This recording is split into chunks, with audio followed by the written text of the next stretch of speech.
नमस्कार, India news 53 में आपका स्वागत है। आइए नजर डालते हैं आज की खास खबरों पर। बारात लेकर नहीं आया दूल्हा तो जन सुनवाई में शिकायत लेकर पहुंची दुल्हन। दूल्हे पक्ष पर लगाया 5 लाख रुपए दहेज मांगने का आरोप। बुरहानपुर जिला पंचायत में आयोजित जन सुनवाई में मंगलवार को हाथों में मेहंदी लगी दुल्हन को शिकायत लेकर पहुंचते देख हर कोई हैरान रह गया। दुल्हन ने आरोप लगाया कि उसकी 31 अगस्त को शादी थी, लेकिन दूल्हा बारात लेकर नहीं पहुंचा। कारण पूछने पर दूल्हे पक्ष के लोग दहेज में 5 लाख रुपए की मांग कर रहे हैं। शादी के पहले शारीरिक संबंध बनाने और वीडियो वायरल करने की धमकी देकर कई बार संबंध बनाने का आरोप भी लगाया। शिकायत मिलने के बाद एसपी ने जांच करने के बाद कार्रवाई का आश्वासन दिया। पीड़िता ने बताया कि साल 2023 में उसका संबंध लोहार मंडी निवासी सूफियान शेख से है। कॉलेज में पढ़ाई के दौरान हमारी दोस्ती हुई। उसके बाद उसने शादी का झांसा देकर मेरे साथ कई बार शारीरिक संबंध बनाए और वीडियो बनाकर वायरल करने की धमकी दे रहा है। ये बात परिवार को पता चली तो दोनों परिवारों ने शादी पर सहमति जारी की। 31 अगस्त को शादी होना थी, लेकिन दूल्हा बारात लेकर नहीं पहुंचा। कारण पूछने पर दूल्हे पक्ष के परिवार के लोग हम पर दहेज के लिए 5 लाख रुपए की मांग कर रहे हैं, जबकि हमारे घर परिवार में मेहमान आए हैं। प्रशासन से कार्रवाई कर इंसाफ के लिए आए हैं। सुफियान अहमद है। हम लोग मतलब एक दूसरे को जानते थे, पहचानते थे कॉलेज टाइम से। ऑलिसवेल कॉलेज ऑफ नर्सिंग में वो मेरा जूनियर था। हम दोनों की पहचान बढ़ी, हम रिलेशनशिप में आए। उसके बाद में हमारा रिश्ता हुआ। उसने सम्मेलन के नाम पे मेरे से कोरेस नाम पे सिग्नेचर करवाए और मुझे लगातार मतलब परेशान करता रहा। हम मतलब अपनी शादी हो जाएगी, इसलिए मतलब अपने को साथ में रहना बहुत जरूरी है। एक दूसरे को जानेंगे पहचानेंगे तो अच्छी लाइफ सेट हो जाएगी। यही सोच के मैं उसकी बातों में आ गई और बदनामी के डर से मतलब उसने मेरे कुछ अश्लील वीडियो भी बना लिए थे। इसके डर से मैं उसकी हर बार जो वो बोलता था मुझे वो करना पड़ता था।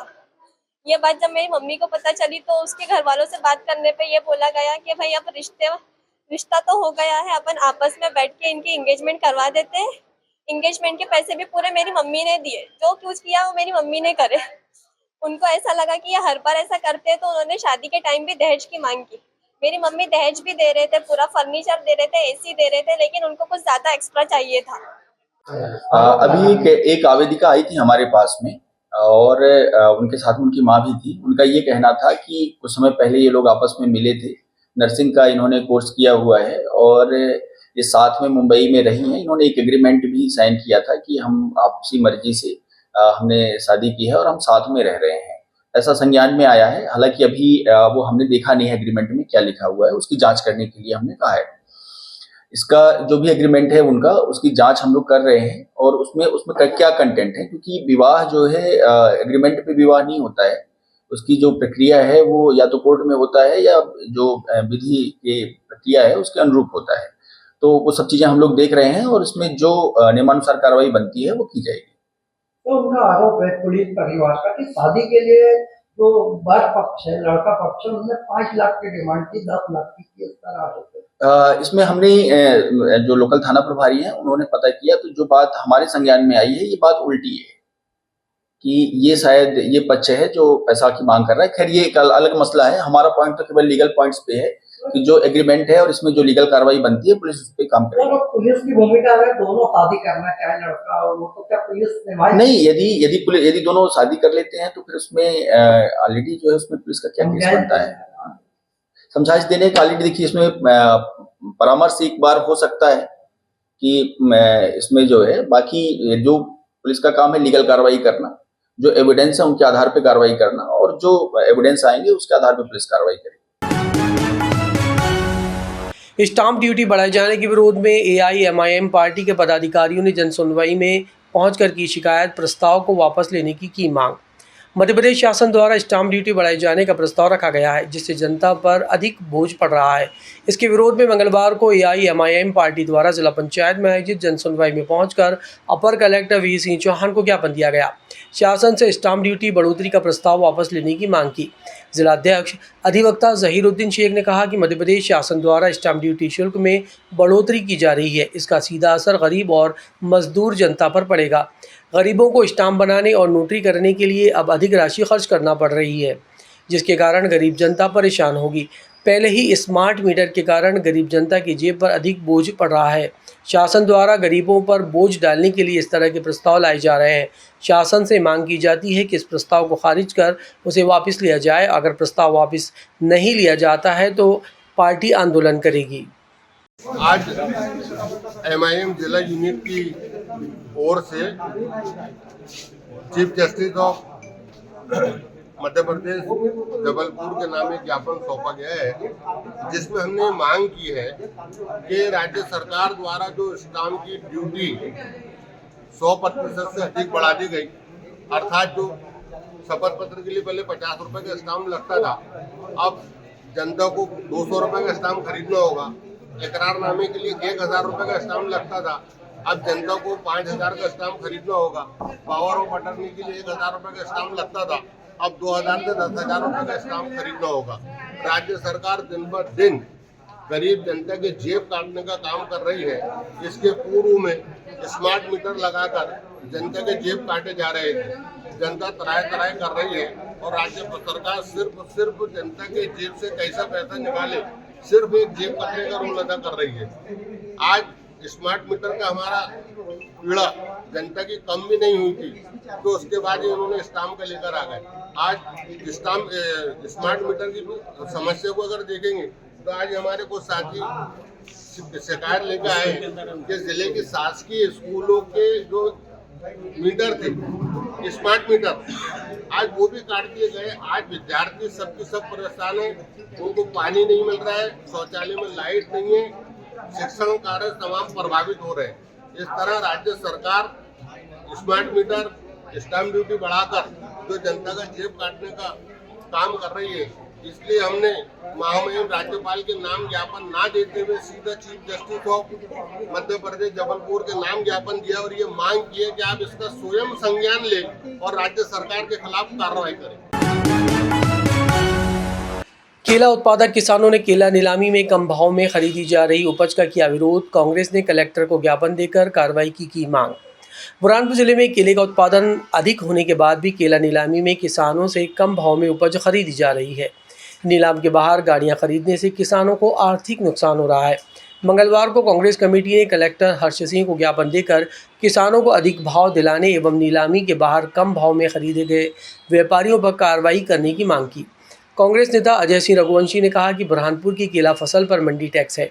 ये टैक्स लाखों करोड़ों रुपए में होता है, लेकिन रुपयों को मंडी बोर्ड कभी भी किसानों के हित में खर्च नहीं करता। केला गाड़ी खरीदने से पहले व्यापारी खेत में जाकर चेकिंग कर ले। आज किसानों के केले की गाड़ी में नुकसान हो रहा है। अधिकांश केलों की गाड़ियां बाहर जा रही हैं। जो गाड़ी बोर्ड पर नीलाम हो रही है वही भाव में काटी जाए। जिले में केला फसल बीमा तुरंत लागू किया जाए। इस प्रकार से पूरा बुरहानपुर जिला वर्तमान में केला फसल को लेकर सब किसान हैरान परेशान है और एक ही पूरे जिले की मांग है कि आज किसानों के साथ जो ज़्यादतियाँ हो रही है, जो किसान को अपनी फसल का दाम नहीं मिल रहा है, क्योंकि बुरहानपुर जिला जिसमें कि केले की फसल को जिले की फसल घोषित किया गया है, जिसमें कि प्राथमिकता दी जाती है, उसके बावजूद भी यहाँ पर शासन प्रशासन केले की फसल को लेकर कुछ नहीं करना चाह रहा है। आज सभी किसानों की बात है कि जब केला नीलाम होता है तो कृषि उपज मंडी में जो गाड़ी नीलाम होती है वही गाड़ी का गेट पास बने, बाहर किसानों से डायरेक्ट लेने का काम जो होता है और वहाँ पर जो जिस रेट में नीलाम होती है उसी रेट में किसानों से खरीदा जाए। खेत में जाकर मोल भाव करने वाली बात ये किसानों को जिस प्रकार से वहाँ दबाया जाता है वो बंद हो। और जिस प्रकार से फसल बीमा जो केले को लेकर आज पूरा जिला परेशान है, जो कि पड़ोसी राज्यों में लगातार फसल बीमा लोगों को मिल रहा है, किसानों को नुकसानी भी मिलती है, तो बुरहानपुर में हमारे यहाँ के नेता सिर्फ कागजों पर बात करना और सिर्फ बातें ही करना। जब पंच से लेकर प्रधानमंत्री तक भारतीय जनता पार्टी की सरकार है तो यहाँ के जनप्रतिनिधियों को आश्वासन और बातें और लेटर देने के बजाय किसानों को फसल बीमे का लाभ दिलाने का काम करना चाहिए। ये जो किसानों को यहाँ पे जो परेशान किया जा रहा है, चाहे किसानों से जब माल खरीदा जाए तो पत्ती ज़्यादा ली जाती है, चाहे डंठल का पैसा या डंठल का वजन का पैसा नहीं दिया जाता, तो ये सब बातों को लेकर हमने सम्माननीय कलेक्टर महोदय से कहा है कि ये सब जिस प्रकार से किसानों का शोषण हो रहा है, तो आप किसानों को मीटिंग करके मंडी के साथ किसान साथियों को सबको लेकर बैठकर और उनकी समस्याओं का जल्द से जल्द निराकरण करें, नहीं तो मजबूरी में सब किसानों को दूसरे जिलों की भांति बुरहानपुर में भी अपने अधिकार की लड़ाई के लिए रोड पर आना पड़ेगा। बाकी चूंकि किसान अन्नदाता है जो सबका भला चाहता है, तो किसान ये काम नहीं कर पाए। इसके पहले आप सब उनकी समस्या हल करने का। जिला पंचायत कार्यालय में आयोजित की गई जनसुनवाई। अपर कलेक्टर ने अफसरों को शिकायतों का समाधान करने के दिए निर्देश। बुरहानपुर जिला पंचायत कार्यालय में मंगलवार को शासन के निर्देश पर जनसुनवाई का आयोजन किया गया, जिसमें करीब 45 से अधिक शिकायतें पहुंची। अपर कलेक्टर वीर सिंह चौहान ने सभी शिकायतों को गंभीरता से सुनकर विभागीय अफसरों को इसका निराकरण करने के निर्देश दिए। प्रधानमंत्री आवास योजना का लाभ नहीं मिलने से लेकर बुजुर्गों ने पेंशन तो किसी ने शासकीय योजनाओं के आवेदन करने के बाद भी समय पर कार्य नहीं होने की शिकायत की। अपर कलेक्टर ने कहा कि विभागीय अफसरों को इसकी जानकारी दी गई है और समय सीमा में सभी शिकायतों का निराकरण करने के निर्देश दिए गए हैं। ईद मिलादुन्नबी और गणेश विसर्जन को लेकर पुलिस विभाग ने शुरू की तैयारियां। गणेश पंडालों के पास किया निरीक्षण। बुरहानपुर पुलिस द्वारा आगामी ईद मिलादुन्नबी और गणेश विसर्जन को लेकर तैयारी की जा रही है। एसपी आशुतोष बागरी ने बताया कि सभी थाना क्षेत्र में पुलिस गणेश पंडालों के आसपास निरीक्षण करने के साथ जुलूस के रूट का भी निरीक्षण कर रही है। ग्रामीणों को नशा मुक्ति के लिए प्रेरित किया जा रहा है। गणेश पंडालों की विशेष सुरक्षा और पेट्रोलिंग कर QR कोड स्कैन कर आपातिक स्थिति में तुरंत पुलिस सहायता प्राप्त करने की भी जानकारी प्रदान की गई। थाना प्रभारी ने ग्रामीणों को संबोधित करते हुए कहा कि नशा व्यक्ति और समाज दोनों के लिए हानिकारक है, अतः युवाओं को नशे से दूर रहना चाहिए। साथ ही वाहन चलाते समय हेलमेट और सीट बेल्ट का उपयोग जीवन की सुरक्षा के लिए आवश्यक बताया गया है। बुरहानपुर की खबरों में बस आज इतना ही। अगर आपको हमारा ये वीडियो पसंद आया हो तो हमारे चैनल को लाइक और सब्सक्राइब ज़रूर करें और इस वीडियो को शेयर करना ना भूलें।